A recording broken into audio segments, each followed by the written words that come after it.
Retomamos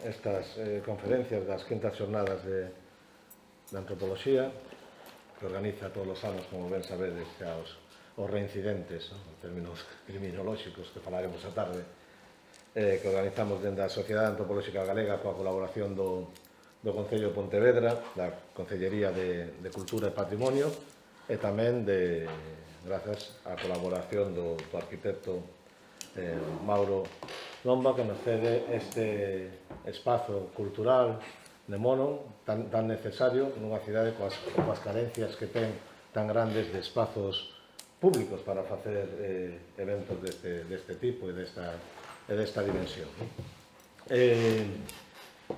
Como comentamos onte, o motivo principal de debate destas xornadas é o mal.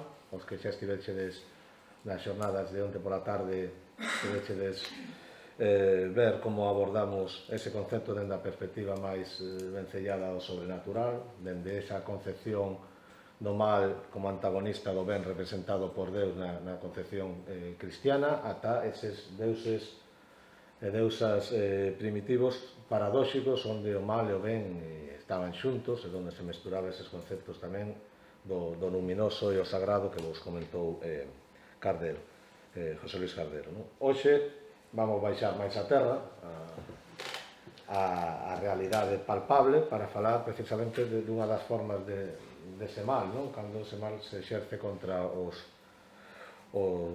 seres humanos, contra os teus conxéneres. Neste caso, aproveitando a vulnerabilidade de determinados momentos históricos e determinados colectivos, ou precisamente a outra cara, que será a conferencia despois de Rocío, cando non é o mal, senón que é o ben o que se exerce sobre as persoas vulnerables. E temos con nós esta mañá a Monse Fajardo para falarnos desta parte máis do mal sobre, neste caso, sobre as mulleres, que nos ven falar precisamente de como a represión sobre as mulleres nun contexto histórico que ela vos explicará, utilizouse como ferramenta tamén do terror, e unha das imaxes máis palpables e sensibles do concepto do mal. Teño aquí a presentación de Monse en varios formatos. Eu son máis analóxico que tal, pero bueno, hoxe en día ahora todo é digital e un ten que estar móvil, coa portátil e todo. Se a eso lle unimos que cos anos cada vez ves peor e tens que empezar a usar estas cousas que venden nas farmacias, que é un invento, porque vale, danche dúas por 15 euros, e, bueno, pues podes ter varias por aí, no baño, en cualquier sitio. Monse Fajardo é licenciada en Ciencias Políticas e da Administración, traballa como técnica especialista en Memoria Histórica na Deputación de Pontevedra, foi segundo premio de xornalismo Lueiro Rei, ten unha longa experiencia en todo o que ten que ver coa memoria histórica, comisariado de exposicións en proxectos como do Griso Violeta, promovido polo Concello de Pontevedra. Ten diferentes publicacións, non vou citar todo o seu currículum, pero, bueno, entre eles Matriarcas, mulleres en pé de vida, o 2012, Un cesto de mazás, que tamén tivo moita repercusión, Memoria das vítimas do 36 e do tempo que veu, do ano 2015, Invisibles, relatos do maltrato, do 2017, O escalón de Ulises, a Pontevedra dos afectos de María Victoria Moreno, a mestra que escribía libros, dos máis recientes, 2018, ou A vida incerta, biografía de Virxinia Pereira, que do ano 2020, xa en plena pandemia, non? Sí, escribí en plena pandemia, sí. Bueno, como vedes, ten unha longa experiencia non só como temas de memoria histórica, senón tamén como escritora. Xa nos conhecemos hai uns anos, estou seguro de que vai resultar moi interesante esta conferencia que nos vai dar. Iba a decir vamos disfrutar, non sei se é o termo correcto decir disfrutar, pero sí dos coñecementos e de todo o que nos vai aportar nesta visión un pouco máis escura, pero máis real, de como ese mal teórico do que falamos onte a veces arraiga entre todos nós. Sin máis, deixamos entón con Monse. Moitas gracias. Nada, a ti. Bueno, pois, bo día. Quitábamos, non? Quita. Bo día e moitas grazas. Quería agradecerlle a Rafa e a Valentín que me convidasen a participar nestas xornadas, ainda que é un pouco inquietante cando lle dis no teu entorno chamáronme para falar nunha xornada sobre o mal, non? No caso do mal como ferramenta para provocar terror nunha poboación inteira e sometela, eu creo que se pode resumir moi ben no caso do período franquista, que é o que eu vou a falar, no período após o golpe de Estado do 36, creo que eles mesmos, os que infrinxiron o terror, a cúpula franquista, definiu moi ben o que era ese terror en varias frases. Por exemplo, esta que vos traio: es necesario crear unha atmósfera de terror. Hai que dejar sensación de dominio eliminando sin escrúpulos ni vacilación a todo el que no piense como nosotros. Tenemos que causar una gran impresión. Todo aquel que sea abierta o secretamente defensor del Frente Popular debe ser fusilado. Eso dixo o general Mola, como sabedes, un dos xerifantes do golpe, que ademais fixadevos no que di, a todo el que non piense como nós, é dicir, nin siquiera a todo aquel que se opoña a nós, a todo aquel que exerce a violencia contra nós, a todo aquel que non pense como a nós, hai que eliminalo. Aquel que sea abertamente defensor de outras ideas, das ideas da Frente Popular, ou secretamente, o que deu paso a que calquera puidera denunciar a unha persoa e para que se exercera contra ela ese terror. O es necesario, yo os autorizo a matar, que puxen ao revés as fichas, vaya por Dios, yo os autorizo a matar como a un perro a cualquiera que se atreva a ejercer coacción ante vosotros, que si lo hicierais así, quedaréis exentos de toda responsabilidad. ¿Qué haré? Pues imponer un durísimo castigo para callar a esos idiotas congéneres de hazaña. Por ello faculto a todos los ciudadanos a que cuando se tropiecen a uno de esos sujetos lo callen de un tiro o me lo traigan a mí, que yo se lo pegaré. É dicir, o terror casi como normativa, o terror como sinal de identidade dos golpistas. Temos que sementar o terror para que non exerzan oposición sobre este golpe de Estado, que se contrapón ademais con frases que decían, non, para cando nos din que en ambos lados houbo desmáns, que é certo, en a Martagarda houbo desmáns, pero ao contrario do que facían os que impuñan o terror os dirixentes. Temos hemeroteca sobrada de dirixentes republicanos, Indalecio Prieto, por exemplo, dicindo: ante la crueldad del enemigo, la piedad vuestra, por favor, non seáis, non? Como dice, entón, hai unha diferencia fundamental entre ambos bandos. E sempre, en todos os contextos de terror, eu, dentro do meu punto de vista, sempre hai unha víctima que é como o territorio da impunidade total, que é a muller. No caso, como sabedes, do terror franquista, no caso da ditadura franquista, tampouco foi excepcional.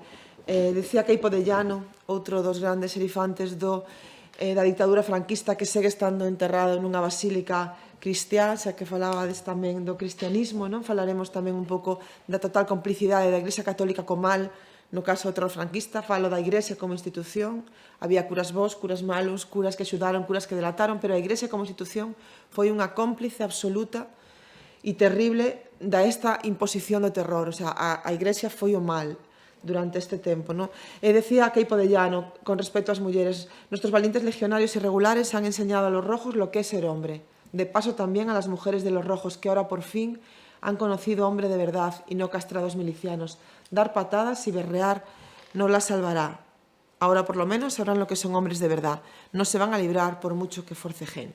É dicir, había unha instigación desde a cúpula golpista ás violacións, ao sometemento das mulleres a través, como veremos na charla, do castigo sexista. Sementaban o terror de moitas formas.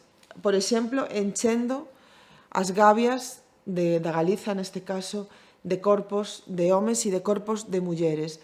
Un exemplo deste terror foi o que exerceron sobre esta muller, Carmen Pesqueira, a capirota, veciña de Marín, que, como sabedes, foi asasinada por impoñerse, por eso que día recolle a memoria oral de Marín, que Carmen Pesqueira, capirota, asasinada en setembro do 36, finais de agosto, por impoñerse a un grupo de falanxistas que estaban increpando a un home que non fixera o saúdo fascista. Había un home maior, chega un grupo de falanxistas liderado por Bruno Lalemán, que era un conocido nazi, que estaba no Morrazo, e fixeron o saúdo fascista, e este home maior pois non fixo saúdo porque non lle deu a gana ou porque non estaba atento. E deron unha malleira, e Carmen a Capirota, que era a lavandeira, que ia nese momento ao río a lavar a roupa dos gardas da Escola Naval de Marín, militar, que ela traballaba ali de lavandeira, pois increpounos, sodes uns animais, que facedes. Esa mesma noite foron a por ela, sacaron-na da casa, deixaron o seu fillo, ela tiña un fillo de solteira, un neno pequeno, deixaron o seu fillo con 5 anos só, levárona, asasinárona no Pozo de Mogor e despois pasearon o seu corpo por todo o Morrazo nunha camioneta para sementar ese terror. O mal absoluto, o asasinato dunha muller foi paseado polos criminales para decirlle aos demais non se pode facer, non se pode poñer ningún tipo de oposición ao noso imperio do terror. Esta muller tamén foi a Calesa, Rosario Hernández a Calesa, era unha muller de Vigo, unha rapaza de 20 anos que cometera o delito de afiliarse ás Xuventudes Socialistas Unificadas durante o tempo da República. Ela tiña moitas esperanzas na República, vendía xornais, acudía a todas as manifestacións e cos xornais contaba as novas do goberno republicano e era unha seareira do novo réxime. Foi asasinada, violada masivamente por un grupo de falanxistas, sacaron ao frontón de Vigo onde estaba detida, violárona grupalmente durante varias noites e despois torturárona, cortaronlle os peitos e o seu cadáver atárono a unha plancha de asar o peixe e tirárono á ría de Vigo, perdón. Diredes vos, por que sabemos que lle pasou todo isto a Rosario, que a violaron, que lle cortaron os peitos, que a tiraron atada a unha plancha de ferro á ría de Vigo, si ela nunca, evidentemente, volveu para contalo? Porque os propios asasinos contaron, gabábanse, presumían nas tabernas de Vigo, nos bares de Vigo, do que lle fixeran a Rosario, a Calesa, esa vendedora de periódico roja, socialista, comunista, que era para eles o peor. Gabábanse nas rúas, nos locais, do que lle fixeran a Rosario precisamente para sementar o terror, para que ninguén se lle volvera a ocurrir expresar esas ideas republicanas. E hubo mulleres que, a pesar dese terror, a pesar do paseo da Capirota polas rúas asasinada, a pesar do que lle fixeron a Calesa, hubo mulleres que siguieron enfrontándose a ese mal que de repente inundara vilas, a ese mal que parecía ter contaminado como un virus calquera a moita veciñanza que antonte te saudaba e agora te perseguía, agora te insultaba por as túas ideas, ou agora te sinalaba. Moitas mulleres intentaron poñerlle freo a ese mal de moitos xeitos, pero o xeito máis implicado de loita das mulleres contra o mal foi ser solidarias cos homes perseguidos, agochar a fuxidos que estaban buscados para ser paseados, para ser asasinados, agochálos, darlles acubillo, darlles alimentos, lavarlles a roupa. E esa, ser solidarias, foi a principal causa de asasinato de mulleres na Galiza após o golpe de Estado do 36. Así como a maioría das víctimas masculinas foron asasinadas polas súas ideas, pola súa implicación política ou sindical, a maioría das mulleres foron asasinadas por ser solidarias, por ser sorprendidas dándolle acubillo a homes perseguidos. Así como a Calesa tiña as súas propias ideas, como víamos a Capirota, non nos consta que tivera militancia, pero se enfrontara ao mal para ser solidaria cun home, e a maioría das vítimas, como vos digo, foron asasinadas por ser sorprendidas con fuxidos na súa casa ou levándolles a fuxidos que estiveran en covas ou no monte e comida. Esta muller que trouxen como un dos moitos exemplos que se pode falar, máis dunha vintena de mulleres son na nosa provincia asasinadas. Esta muller chamábase Josefa Barreiro, era veciña da miña vila, de Vila García, e foi asasinada o 19 de marzo do ano 37 por ter no fallado da súa casa agochado a Urbano Tarrío, que era un sindicalista da CNT. Ela din que o seu home estaba a tocar allí no bando nacional, ir á fronte, tiña eses 2 nenos pequenos, e ela din que a sorprenderon porque foi a comprar a tenda do barrio e comprou maquinillas de afeitar estando o seu home no bando. Entón, esa mesma veciña que tantas veces lle mercara converteuse de repente nese mensaxeiro do mal, denunciou a Josefa e foi fusilada, como vos digo, 19 de marzo do 37, sin ni sequera ser sometida a un xuízo. Foi fusilada por estar, o que eles chamaban estar inmersa no bando de guerra. Que significaba? Había un bando de guerra que decía, prohibía darlle a cubillo a homes que estiveran buscados, perseguidos, non? A homes reclamados polas autoridades. Ti tiñas que, se atopabas a un veciño que estivera reclamado polas autoridades, tiñas a obriga de denunciarlo ante a policía. Se non o facías, podían considerar que que incumplías ese bando de guerra e, polo tanto, fusilarte directamente, que foi o que fixeron con Josefa Barreiro. Estes días, esta Universidade de Santiago, precisamente, abrindo unha foxa en Rubiáns, no cementerio de Vila García, onde hai entre os asasinados ali dúas mulleres, Josefa e tamén Pilar Fernández Seijo, que foi abatida, estaba no monte con unha batida de fuxidos e foi, non temos foto dela, e foi abatida tamén polos falanxistas e están ali intentando recuperar os seus corpos por agora sin éxitos. Ben, pero matar, isto creo que é algo que pode, despois se hai tempo, podemos debatir sobre isto. Matarte é o peor que che poden facer, é o mal absoluto, o asasinato. Eu penso que non. Eu hoxe vou a falar das que quedaron, das que non mataron, das que tiveron durante décadas que convivir co represor, co veciño represor, cruel, impune, que podía facer de ti o que quixera, dos que mandaron durante décadas. Que lles fixeron as mulleres que quedaron? As mulleres que non se someteron a ese abafante corsé franquista, que logo falaremos, non? Que tiña unha visión o franquismo moi específica para as mulleres. Que fixeron con aquelas mulleres que defenderan a República, con aquelas mulleres que tiñan outras ideas? Primeiro, privalas de liberdade en lugares habilitados no noso país, en calquera lugar era bo para convertelo en cárcere, non? Por exemplo, aquí en Pontevedra estaban as mulleres como Josefina Ruti, que logo falaremos tamén, na Audiencia Nacional, no que ahora é a Audiencia Nacional, naqueles baixos estaba o cárcere, estaban separados e había unha zona habilitada para mulleres, pero foron tantas dúcias as galegas detidas no tempo do mal franquista, que hubo que habilitar moitas zonas, o frontón de Vigo, lugares que estaban dedicados ao deporte se dedicaron agora a cárcere, ou lugares de cultura, escolas. A Escola Normal de Pontevedra, que era no tempo da República o sitio onde se formaba mestres e mestres, edificio rosa que está de costas á Diputación a man esquerda. Ali se formaba mestres e mestras, cando durante a República, cando se produce o golpe de Estado, se converte nun cárcere onde pasan, por exemplo, os últimos días Alexandre Bóveda ou os 10 do 12 de novembro. No venres teremos de novo a homenaxe ao 12 de novembro.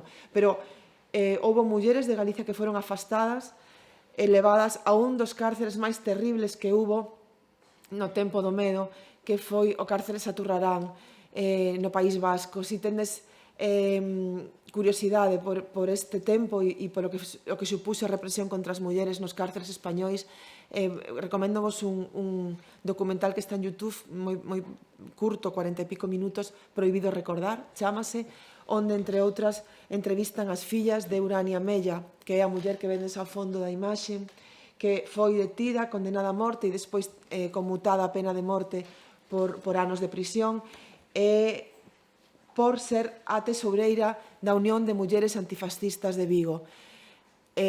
Outro tema para o debate sería se o mal absoluto, aínda que o coñezamos, se pode volver a repetir, non? Era un tempo onde empezaba a florecer ideas totalitarias, ideas fascistas, e hubo mulleres en Vigo e en outras comarcas de Galicia que se uniron para loitar na defensa dos ideais republicanos, ideais de liberdade.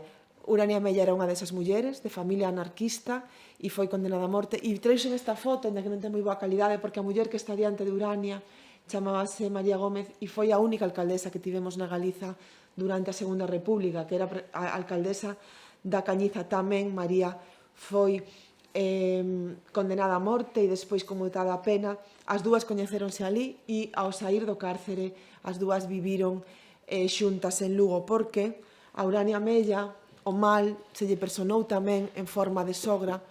ao seu home, Humberto Solleiro, asasinaron os fascistas pola súa militancia no Partido Socialista. El era fillo dun matrimonio moi conservador.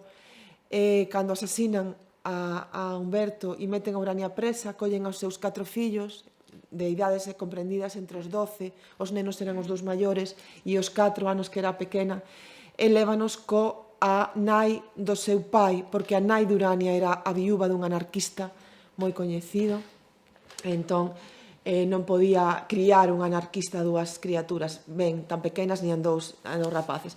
Criounos a avoa paterna e criou as nenas, sobre todo, que eran máis pequeniñas e todavía non tiñan unha imaxe tan creada da súa nai, criounas na idea de que a súa nai era o mal, de que por culpa da súa nai e das ideas da súa nai, ao seu pai fora asasinado. Cando sae Urania do cárcere, é condenada a 12 anos, cando sae do cárcere, cumplirá 8, a nena que tiña 4 tiña 12. Entón foi vela e lle dixo: dasme un bico, filla, e ela lle dixo: non. Por que non? Porque din que és a miña nai, pero eu non te coñezo de nada. E a boa di que eres mala, que pola túa culpa mataron a papá. Non lle deu aquel bico. E Urania marchou a vivir a Lugo e morreu aos poucos meses porque enfermara moi gravemente nas condicións terribles que había no cárcere Saturrarán. Ben, pois Urania morreu sin darlle o último bico a súa nena. E súa nena, cando foi nai, moitas décadas despois, cando tivo o seu propio bebé, enfermou moi gravemente, dabanlle convulsións, estivo moitos anos enferma, ata que un psiquiatra díxolle que ela enfermara da culpa de non terlle dado aquel último bico a súa nai, porque ela, cando foi nai e sentiu que dolía esa relación nai e fillo, sentiuse moi culpable por ter deixado a súa nai morrer sen darlle aquel último bico. Ela sentiu que ela era o mal, cando realmente o mal se inoculara nos que o rodeaban, non? E se herdara como unha condena, se herdara entre nais e fillas. As que quedaron tamén souberon o que era o mal. Esa nena, Concha, non fixera nada, non lle fixeran nada, non a raparan, non a mataran, non a torturaran, pero ela tamén foi unha víctima do mal absoluto que hubo naquela época. Estas mulleres foron detidas en 1936, pero o mal durou décadas. Esta muller, que tampouco é unha foto moi boa calidade, pero é Marisa Vázquez Barquero, que é considerada a última presa política da Galiza. Marisa Vázquez Barquero é detida en agosto do ano 75 na caída que provoca o asasinato de Moncho Reboiras no intento de rearme do nacionalismo galego. Marisa Vázquez Barquero estivo detida ata o ano 77 e foi a última presa que saliu cando a lei de amnistía, que podería ser outro debate sobre o ben e o mal da lei de amnistía, pero non é este o caso, pero ela saliu no ano 77, é dicir, o mal se estendeu polas mulleres republicanas, mulleres que defenderon os dereitos do país e os dereitos ás liberdades durante 40 anos e máis. Detivéronas e, ademais,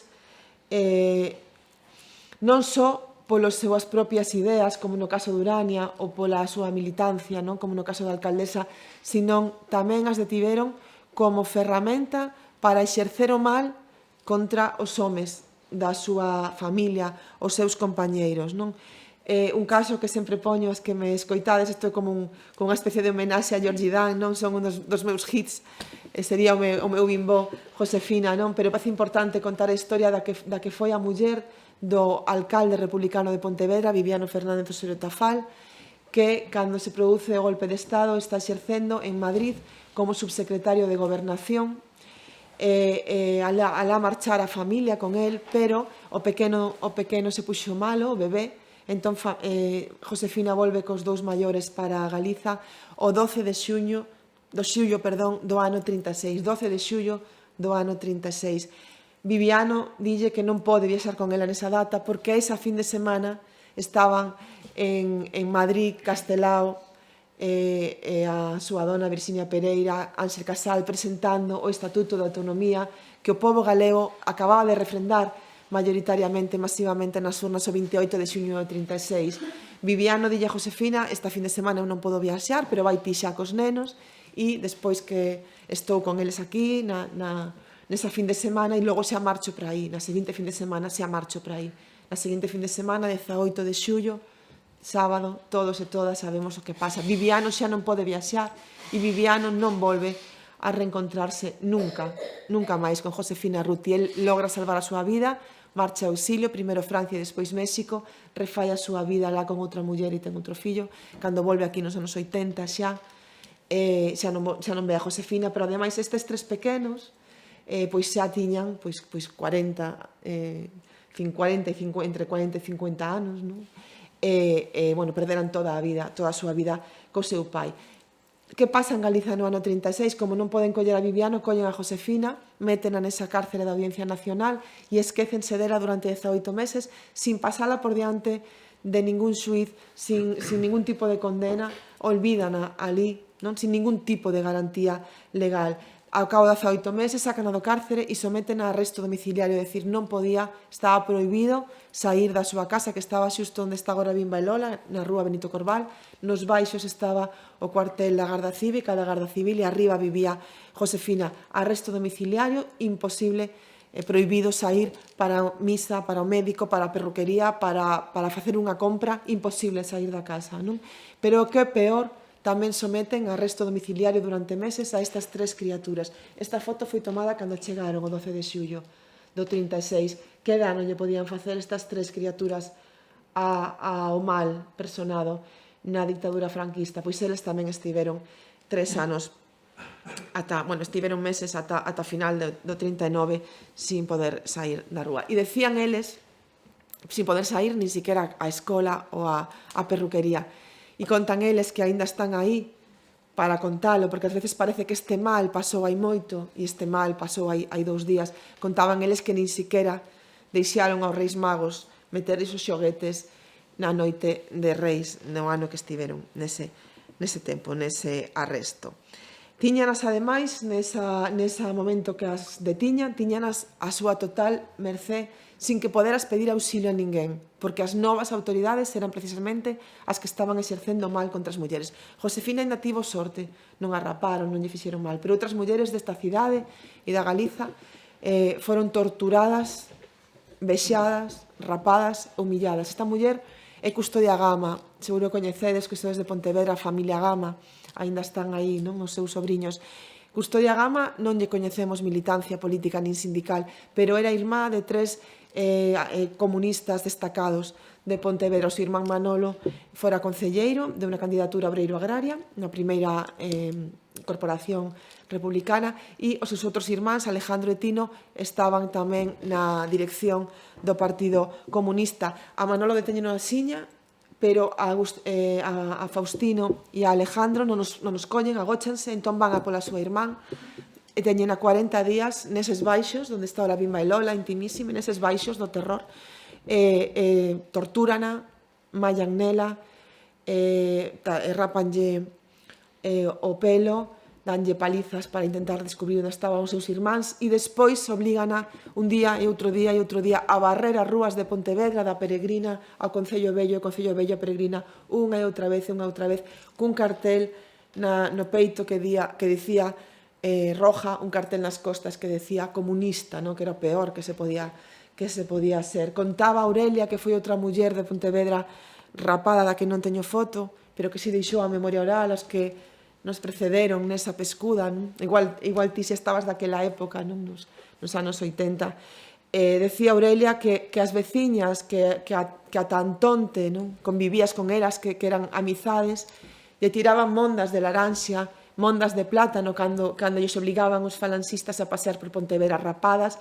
Decía, ás veces, non porque, nin siquiera porque tiveran esas ideas, sino porque tiñan que decir que non eran das nosas. Non tiñan que desvincularse destas mulleres coas que tanto falaran, decir, non era amiga miña, non foi casualidade, non, e tiñan que tirarlle mondas de laranxa as súas, non tiñan, hai xente que non o fixo, tamén, evidentemente, pero que como as veciñas, para salvarse, pois, facían, todas estas actitudes, ou a veces tamén porque encarnaban tamén o mal. Esa última escena, supoño que moitas veces, a lingua das bolboretas, esa escena foi tan real e se reproduciu tanto entre a xente que conviviu con nós, que convivía naquela época.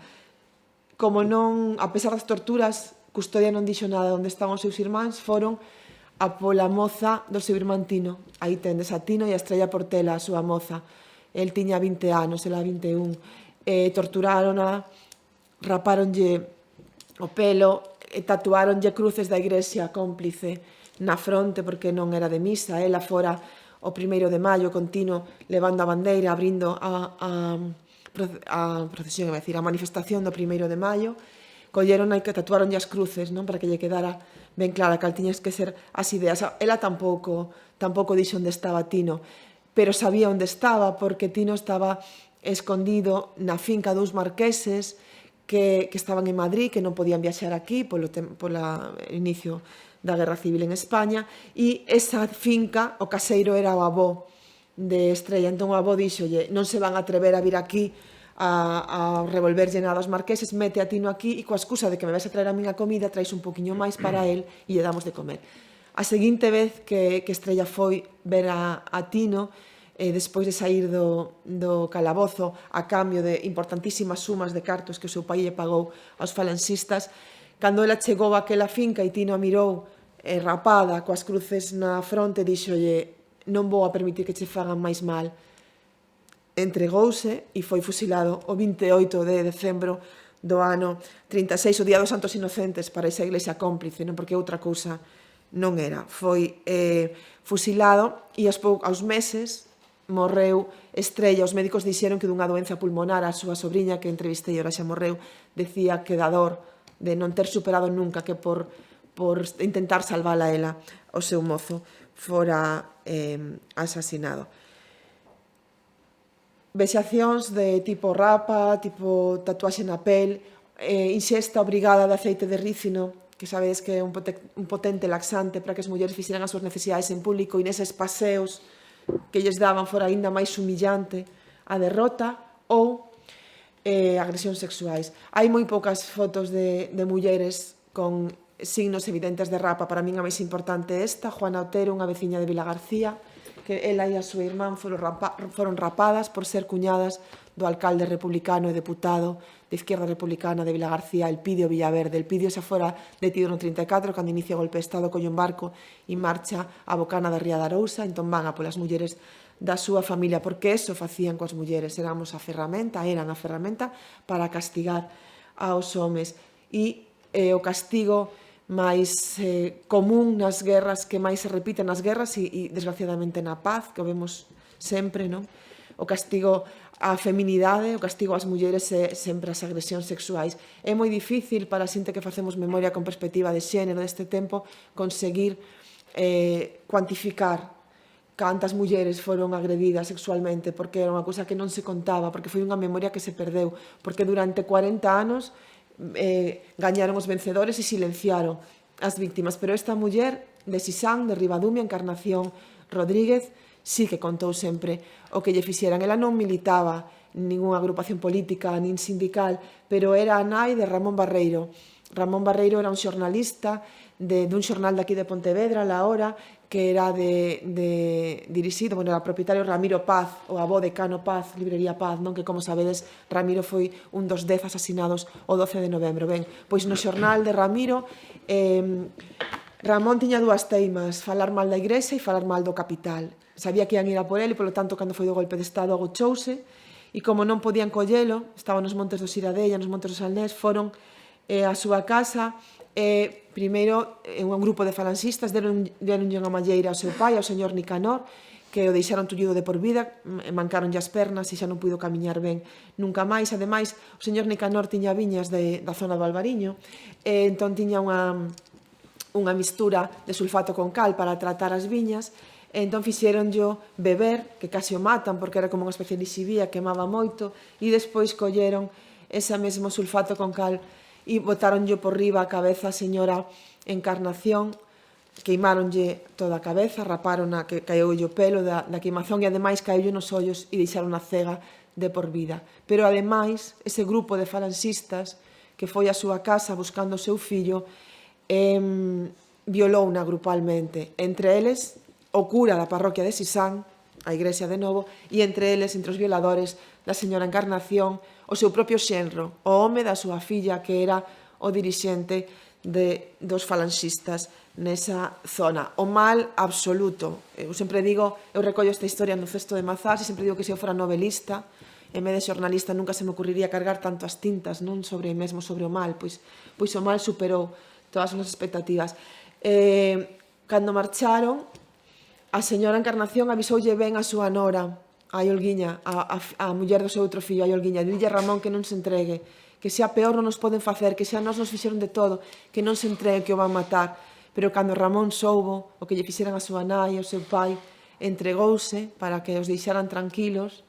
Detivérono no Pazo de Feciñáns e torturárono durante días. El era xornalista, contaron persoas que compartiron cela con el, que cada día, e contou a súa sobriña, que cada día lle cortaban un dedo e lle dicían: ti non és xornalista, pois escribe agora. E ese dedo lle mandaban a señora Encarnación nun sobre cunha nota escrita polas mans mutiladas de Ramón, dicindo: por agora sigo vivo, un día, un dedo, outro día, outro día. Cando dixeron de chegar paquetes a señora Encarnación, soubo que o seu fillo xa morrera, xa o mataran, pero nunca soubo onde estaba enterrado. Anos despois, a Asociación para a Recuperación da Memoria Histórica puido recuperar os cadáveres tanto de Ramón Barreiro como de Castor Cordal, que fora asesinado no mesmo día, sacado do Pazo de Feciñáns, asesinado no mesmo día, e enterrados os dous nunha foxa ao lado da igrexa de Curro, que foi aberta, e recuperados neste caso, sí, con éxito os corpos de Castor. Castor era un electricista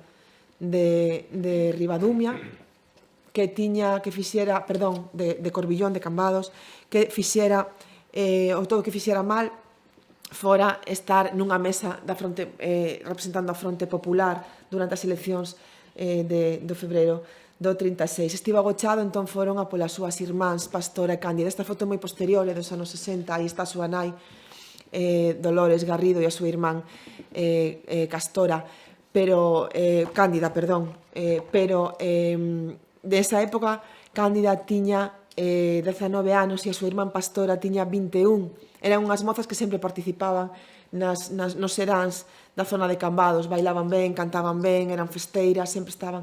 Aquel agosto, que non era tempo de cantos, os que gañaran seguían facendo polos povos as festas populares. Pois ese agosto terrible foron unha noite a casa de Castor, colleron as súas irmáns, había festa no pobo, festa patronal, colleron as súas irmáns, sacaronas da cama, obligáronas a espirse completamente núas, totalmente espidas, leváronas ali á festa onde estaba todo o pobo festexando e obligáronas completamente espidas a bailar unha xota mentras a outra tocaba a pandeireta. E tiveron sorte, porque só foron naquel día, pero outras mulleres tiveron que aturar o terror absoluto unha noite e outra, saber que estás na túa casa exposta a que o terror entre cada noite e te saque e te obligue a ir espida, como conta a memoria oral de Compostela, a veciñanza que fixeron unha noite, outra noite, con Maruxa e Coralia Fandiño Ricard, as dúas Marías de Compostela. Non sabemos se as violaron, porque elas nunca contaron, pero sí temos testemunhos orais de veciñanza que conta como as levaban espidas. Un grupo de falanxistas espidas ao monte, o que pasou no monte cada quen pode imaginar. E elas defendéronse dese terror vestindo con cores chamativos, maquillándose con cores rechamantes. Por iso, eu sempre as traio nas miñas charlas e sempre cando vou aos institutos e sempre lles digo aos nenos que non son unha icona turística, que eu teño os broches das dúas Marías, as camisetas, pero eu as levo recordando as víctimas silenciadas polo franquismo. Elas, a dor levounas a tolear, non? Todos coñecíamos as historias cando estudamos en Compostela, esas dúas tolas que se metían con eses estudantes. Pois esas eran tolas porque padeceran o máis absoluto dos terrores. É unha das cousas que máis me impresionou destes anos de estudar a memoria das mulleres represaliadas polo franquismo, a cantidade de mulleres que acabaron toleando por non poder soportar a dor. E por non poder soportar o castigo do silencio. Dicía esta muller que ten moito que ver con esta teima miña de mirar cara ás mulleres do franquismo. Fui unha das primeiras mulleres que entrevistei para falar do que lle pasara ao seu pai e a súa nai na noite do 15 de agosto do ano 36. Carmen Meaños era a filla desta muller, Manuela Buín, que se volveu tola, Manuela, cando a noite do 15 de agosto do 36 os falanxistas, liderados por veciño da casa do lado, tocaron a súa porta, levaron a seu home Antonio Meaños, levárono, e a ela deixaron unha pechada na casa coa súa filla Carmen, que daquela tiña 10 anos, e o seu fillo, que tiña solamente, o seu fillo Antonio Tucho, que solamente tiña 4. Ela saliu correndo a Vilagarcía a pedir auxilio, cando puido salir pola ventá, deixou os nenos coa súa nai e saliu correndo pola ventá a pedir auxilio, pero de camiño a Vilagarcía xa atopou o cadáver do seu home, de Antonio, cun tiro na tempa, e o dele, do Luis Singul, outro mariñeiro, e toleou e foi ingresada no, ia decir sanatorio mental, pero non, no manicomio de Conxo. Daquela os manicomios eran lugares terribles. Foi encerrada e ali morreu no ano 45. Desde que foi encerrada ata que morreu non fixo outra cousa, contaba a súa filla, que recortar as fotos dos homes que salían nos xornais, porque na súa tolemia eran todos os rostros, fora Franco, fora o gobernador civil, fora quen fora, eran todos os rostros, vía o rostro do seu Antonio. Carmen, quedou sola con 10 anos, sin casa, porque era unha casa alugada, o seu pai morto, a súa nai loca, e tivo que poñerse a servir por teito e por comida, e decía, e por pouca comida, me contaba ela sempre, porque eu pelaba as patacas, lavaba a verdura, metías na ola, poñía a ferver o caldo, e chegaba a dona da casa e poñía un candeado na ola para que eu non comese unha pataca cando acabase de ser cocida. Unha nena de 10 anos servindo aos que se beneficiaron do mal, que tamén hai que falar, do mal absoluto e da complicidade co mal e do mirar para outro lado co mal, non? Ela traballou por eso, con 10 anos, como unha esclava por comida. E decía a ela que de toda esta, que fixadevos, que terrible, que a mí foi o que máis me impactou, decía ela, de todo o que pasei, do que lle fixeron ao meu pai, do que fixeron a miña nai, do que fixeron a min, o que peor me pareceu cando chegou esa democracia pola que meu pai morrera, esas libertades polas que meu pai e a miña nai perderan a súa vida, ninguén se acordou de nós.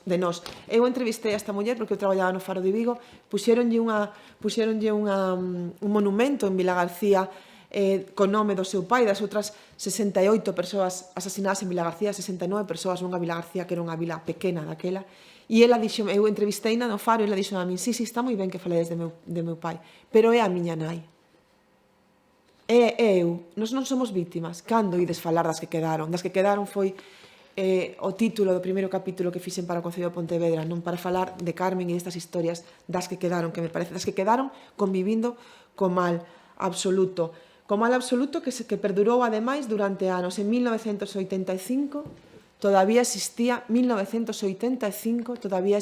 Estado español o Patronato de Protección a la Mujer, que foi un dos organismos do mal absoluto, baixo, como sempre, o escudo de amparar, de proteger as mulleres descarriadas. O franquismo implantou un sistema, un organismo de absoluto terror. O Patronato de Protección a la Mujer pechaba baixo chave a nenas entre 16 e 25 anos, sin necesidade de ningún permiso dos seus pais, nin de nada, por diredesvos por matar, por roubar, non, nin siquiera por ter ideas republicanas, por pecar. Había unhas gardas da moralidade, señoritas da sección femenina, próceres da patria, nomes e apelidos de persoas que aínda hoxe reivindica esta cidade como próceres, que estaban dirixindo estes lugares de terror onde se metía nenas por exemplo, atopalas en actitudes demasiado cariñosas nunha festa cos seus mozos, bicándose con un mozo en actitude demasiado cariñosa, ou, por exemplo, por vestir inadecuadamente, ou, por exemplo, por estar ían a piscinas e a lugares de festa, a praias, e se consideraban que unha nena non estaba seguindo as reglas de moralidade, podían pechala e olvidala nun Patronato de Protección a la Mujer ata os 25 anos. Nuestra Señora de María de Goretti en Vigo eran especificamente lugares dominados pola Igrexa Católica, lugares dominados polas monxas que ademais facían cartos obrigando a rapazas, por exemplo, a bordar. Esta é unha foto de mulleres que estaban en Nuestra Señora dos Ojos Grandes, de Lugo. Truxen o Patronato de Protección, porque me parece unha dos organismos menos coñecidos e máis duros do franquismo, para falaros, para incidirvos en ese mal que representou a Igrexa Católica nese momento, e en como, a diferencia dos homes que eran castigados por delitos, por ideas políticas, que podemos evidentemente non considerar delito unha idea política, pero a diferencia dos homes que eran castigados e pechados por delitos, as mulleres eran castigadas por pecadoras. E se vos fixades, vemos moito nas películas, mentras os homes nas cárceles franquistas estaban vixiados por guardiáns, eran as monxas as que vixiaban as mulleres. Durante o franquismo, sobre todo co tema das mulleres, hubo unha mestura total entre delito e pecado. As mulleres non éramos delincuentes, éramos pecadoras. E por eso, houve mulleres detidas máis alá do ano 77. Marisa Vázquez Barquero é a última presa considerada política, pero que quedaron no Estado español e tamén na Galiza, no Estado español, 310 mulleres non foron acollidas pola lei de amnistía do 77 porque estaban detidas por cuestións que non se consideraban políticas. Adulterio, que o adulterio penaba as mulleres e aos homes só si metían adúltera na casa, pero se o adulterio era fora da casa non, as mulleres sí. As mulleres eran castigadas por adúlteras, as mulleres eran castigadas por abortar e as mulleres estaban por prostitutas. 310 mulleres no Estado español non foron acollidas pola lei de amnistía porque eran adúlteras, prostitutas ou abortaran. O noso corpo como tamén cárcere do franquismo. Pero máis grave é que en esa simbiose de franquismo e igrexa volveron as monxas e os curas aos colexios. Sabedes que a República afastara a religión das aulas. A República entendía que a religión tiña que darse nas igrexas e as aulas eran para dar materias para culturizar aos nenos e as nenas. Volve a igrexa a ter un predominio total sobre as aulas e desaparecen, ben porque as depuran ou ben porque as asasinan, como este caso María Vázquez Suárez, desaparecen as mestras republicanas. María Vázquez Suárez foi asasinada en agosto do 36 por dar mítins onde defendía os dereitos dos nenos e das nenas a ir a clase, independentemente dos cargos que hubiera na casa, e onde defendía os dereitos das mulleres. O peor que nos pasou dese mal que arrancou que tivo o franquismo é que afectou a varias xeracións de mulleres, a todas. Por que? Porque a sección femenina, o partido único do franquismo, dixo que a única misión que tenían asignada as mulleres na tarea da nova patria franquista era o hogar. A única misión que tiñamos as mulleres era o fogar. Polo tanto, pasamos ano 33, votamos por primeira vez, apróbase, sabedes, o voto femenino no ano 31 durante a República. No ano 33 as mulleres exercemos o voto por vez primeira, pasamos de votar, de participar na vida política. Foto do 1 de maio na Pontevedra do 36, a familia Hortaza cedeu esta foto coa súa tía. Pasamos a ser simplemente nais esposas. Aí Luisa Márquez coa súa nai nesa foto que me cedeu para este traballo sobre as mulleres. Que está ben ser nai esposa se esa é a túa decisión, pero non porque te impoña o sistema. Adiós ás escolas republicanas e hola, como vos decía, a escolas onde as nenas non tiñan por que ir, porque todo tal o que tiñan que aprender as nenas era pasar o ferro, cociñar e pouco máis, e se ían, daban materias distintas ás que daban os homes. Eu todavía tiven como materia fogar no instituto, fago un punto de cruz maravilloso. Como as mulleres non ían á escola, como ao inicio do século pasado, 90% das mulleres da Galiza eran analfabetas, no durísimo tempo de fame, que tamén foi a fame, tamén é unha forma de mal, no durísimo tempo de fame que chegou despois do franquismo, as mulleres tiveron que traballar en traballos moi duros e moi mal remunerados, porque non sabían ni ler ni escribir. Aquí esta é no noso concello, e as mulleres picando pedra e os homes mirando para elas, non? Pois eso. Atrás quedaron as mestras como Ernestina, pero a pesar de todo, e remato xa que me pasei, perdoade, as mulleres foron, a pesar de todo ese terror, as mulleres foron solidarias. Ernestina Otero, que fora directora desa escola normal que o franquismo converteu en cárcere, converteuse en madriña dos presos da illa de San Simón, que é outros lugares de memoria, onde tamén houbo se infrinxiu moito mal a moitos republicanos. As mulleres tamén resistiron dunha forma que para min é moi importante, que foi a través da memoria. Resistiron guardando o relato destas cousas que pasaran para contrarrestar co relato único, non, con esa verdade única que contou o franquismo, de bons e malos, non? De quen eran os malos para o franquismo, non? Ben, pois para min un dos grandes monumentos da memoria de Galiza é esta foto que recolle a Cinta Rei, a nai de Vítor Casas, secretaria do Partido Galeguista, abrazada á árbore da Caeira en Pollo, onde fora asasinado o seu fillo Vítor, Ramiro Paz e outros 8 republicanos no 12 de novembro do 36. Esa foto abrazada a esa árbore onde o seu fillo perdera a vida, fixo ya esta muller, a avoa de Valentín, Amalia Álvarez, a viúva de Alexandre Bóveda, que tamén fora fusilado nese lugar. E Amalia, nunha desas visitas que facía con Cinta ao lugar do fusilamento, recolleu uns anaquiños de cascas da árbore onde vertera o seu sangue Alexandre, e todavía a Fundación Alexandre Bóveda garda esas cáscaras dese árbore. E remato con esta foto que xa vos contei, porque decíamos que non había moitas fotos de mulleres rapadas, non había moitas fotos que encarnaran tan gráficamente o que o mal podía chegar a facer, pero sí había esta foto tan gráfica. Por qué? Porque esta muller, Juana Otero, no mesmo día que chegou coa súa irmán do cuartel dos cívicos de Vilagarcía, desa rapada, chegou a casa, a súa irmán meteuse na cama, puse a chorar, e ela díxolle a un curmán que tiña unha cámara: faime unha foto para que a historia nunca esqueza o que nos fixeron. Grazas, Rafa, por convidarme a facer un pouco memoria con elas e cumplirlle ese mandado de Juana de que a historia nunca esqueza ata donde pode chegar o mal. Nada máis, graciñas.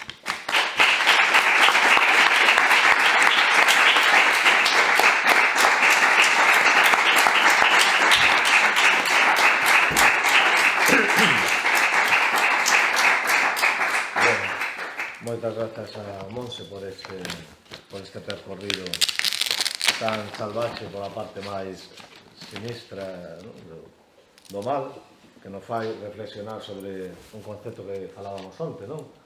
Se o mal é algo intrínseco do ser humano ou é unha forza allea, porque vendo estas barbaridades un pode pensar que esas personas como se estivesen poseídas por algo que nós non nos identificamos que é a condición humana. Ese é o gran debate, non? Pero bueno, teremos tempo para falar. Agora vamos a abrir un turno de 10 minutos máximo, se queredes facer algunha pregunta, aproveitar que estarela, comentar, e despois damos paso á segunda conferencia que esperemos que sirva un pouco tamén de bálsamo sobre, bueno, para esta dosis matinal de maldade extrema. Sí, perdón, que foi un pouco deslavazada porque tive un pouco tempo de preparación que me avisou Valentín. Estou aquí, podemos contalo, non? Estou de sustituta de Aurora Marco, que é a persoa que máis sabe da Galiza, da represión contra as mulleres, non puido vir á última hora, entón avisoume Valentín, e entón, bueno, non tive moito tempo para mellor fiala un pouquiño mellor, perdoade, que me pasara un pouco de tempo e fora un pouco deslavazado. Queríamos tocar este aspecto do mal, e, bueno, se non era unha, era outra. Sí, pero, bueno, porque era eso, bueno, non deu tempo así a medilo moito, non desculpade que non estivera tan fiado. Temos tempo, verdad? Non tendes onde ir. Pero xa, creo que todo... Estamos aquí para falar. Bueno, aproveitade, se tendes algunha pregunta. No, todo claro. Rocío vai falar despois. Do ben, non? Ti eres o ben, eu son o mal. Bueno, non creo que se sea o ben exactamente, pero bueno, que admiro moitísimo o teu traballo, bueno, que estás facendo temas de memoria histórica, temas de xénero, que é alucinante, e como transmites, non? Que bueno, a sensibilidade que tes, que creo que nos chega a todas, e que, al final, cando falamos, cando alguén conta algo, é o que máis importa. E facías antes unha reflexión nun momento que deixaches iniciar, que era, non sei se volveremos en algún momento a sufrir este terror desorbitado, non? Deixe aí como debate, porque hai quen pensa que non é posible, non? Teño ese debate, por exemplo, con Luis Bará, que sempre di é imposible que isto volva a pasar, e eu non o teño tan claro. Hai nada en ex-Yugoslavia, pasan cosas moi similares. Moi similares, sí. Hai nada, Sí, eu non o teño nada claro. Hai quen pensa que neste momento sería imposible un contexto similar aquí, no? Que eu non o teño nada claro. Eu creo que podería volver a pasar, non? E cando escoitas estas, decías ti, transmites porque primeiro é unha causa na que creo firmemente, é máis fácil cando falas de algo no que crees firmemente na memoria, e logo porque elas me transmitiron a mí. E cando ti estás 3 horas con Carmen Meaño, o sea, que Carmen morreu, que é esa muller que me dixo cando falas que quedaron, non? Está grabada, hai por aí algún vídeo, os convido a escoitala a ela. Cando ti estas 3 horas cunha muller que volve a ser nena para contarche o que pasara e te transmite iso, ti, bueno, tes que facelo, non son elas que transmiten ben. E eu, cando elas te contan como eso, como as veciñas, desde o veciño que sin ninguna razón, sinala, non? Para congratularse cos que mandan. E desde a outra veciña que di, bueno, non te falo porque me dá medo, non? Que tamén é outro debate para min, mirar a cara a outro lado cando está o mal aí tamén, que nos pasa ás veces nas pequenas cosas, non ten que chegar a ser o mal absoluto, ás veces vemos injustizas no noso arredor e todo o mundo cala para, non te metas, non? E eu creo que cando ti te quedas no medio entre mal e o ben, estás no lado do mal. Entón, creo que hai que mollarse nestas cousas. Entón, nos dá tamén para reflexionar. Tamén é verdade que cando eu falo, cando alguén digo, como é non? Por exemplo, Gonzalo Acosta, o gobernador civil de Pontevedra, el foi fusilado, pero cando el chega ao xuízo que el se o xulgaron, non? El di, non foi culpa miña, foi Alexandra estaba en dirección, non? Alexandre Bóveda foi o responsable, entón el botoulle as culpas a Alexandre, non? E todo o mundo quedou como un pouco, non o temos como tan reivindicado a mellor como as vítimas 12, e eu entendo que el foi unha vítima máis, e eu ás veces comprendo que se te ves ante un pelotón de fusilamento non saberíamos o mellor o que poderíamos chegar a facer, non é verdade que logo digo eso e digo, para min Gonzalo é unha víctima, hai que reivindicala, e non saberíamos como faríamos nós se estamos diante dun pelotón de fusilamento. Pero logo é verdade tamén que está o ben. E logo é verdade tamén que Alexandre Bóveda dixo, eu asumo isto, si teño que morrer xa outra vez, non? Entón, dicir, que hai xente que nos momentos duros, nos momentos de terror absoluto, tamén escollo ben, e tamén non fai o ben, e tamén, como moitas mulleres que vimos aquí, arriscan a súa propia vida para salvar, para loitar contra o mal, e eu creo que tamén hai que miralos. Entón, podría volver a pasar, eu creo que sí, que somos capaces do peor e do millor do ser humano. E que, claro, e que condicións extremas, pois habería que vernos, non? Pero que agora mesmo, sin condicións extremas, tamén vemos, non? Quen é capaz de mollarse en certas cousas, a pesar de que lle vaya mal, e quen, bueno, pois non. Entón, bueno, que non é un mal, pero bueno, que xa, eu creo que sí que podería volver a pasar. Esperemos que non, esperemos que despois da túa charla quedemos máis tranquilas coa sensación de que hai máis ben que mal, non? Eu creo que hai máis ben que mal, e que o 90% da xente actúa ben, pero hai aí un mal propio nós que eu non creo no tema dos, non sei, bueno, a velas hainos, non sei, a velos hainos, porque as bruxas son boas, os que son malos son os demos, non? Pero sí que é verdade, e remato xa ahora sí, que elas contan sempre, bueno, non en todos os casos, pero que, por exemplo, no caso de Encarnación, que para min terrible, esa muller que foi violada polo seu propio xenro, polo cura da parroquia e tal, o seu propio xenro logo morreu, eso sí que é verdade, despedazado por unha máquina nunha fábrica, non? Caeu, había unha máquina de un astillero e ele estaba no teito de arriba, caeu o teito e xusto caeu enriba da máquina e o despedazou. E entón a súa sobriña, a neta desta muller, conta que o seu avó, o pai do asasinado, decía que foi o karma, claro, igual que el lle cortou os dedos ao meu fillo, así o despedazou a máquina.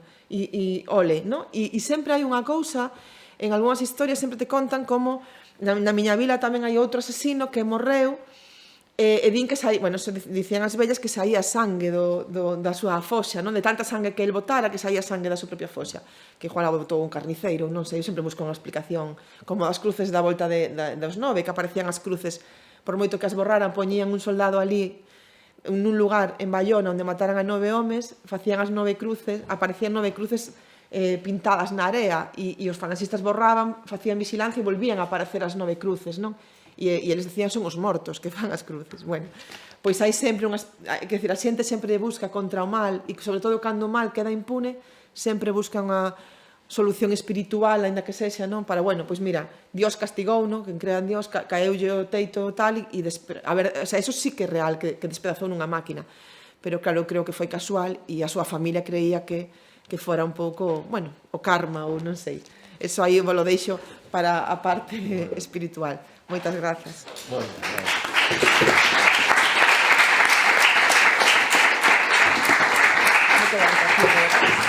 Oye, o pondrás... Ah, vale, chao.